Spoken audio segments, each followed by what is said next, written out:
এর জন্য পাস্তা তৈরি করেছি। বিকালে একটা হাঁড়িতে পানি, সামান্য লবণ, হলুদ গুঁড়ো দিলাম, ফোটাতে দিলাম। তারপর একটা প্যান দিলাম, প্যানেতে সামান্য তেল দিয়ে তাতে কিছুটা পেঁয়াজ দিলাম।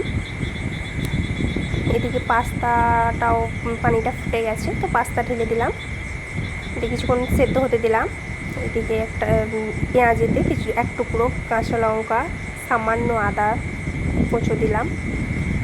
তারপর কিছুক্ষণ নাড়িয়ে একটু মশলা দিলাম, হলুদ, নুন, জিরে সামান্য করে দিলাম, যেহেতু বাচ্চা খাবে।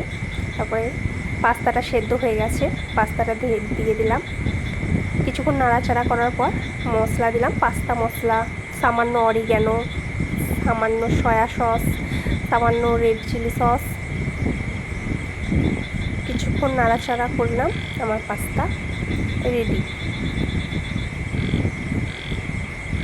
আমার মেয়ের জন্য পাস্তা রেডি। দেখতে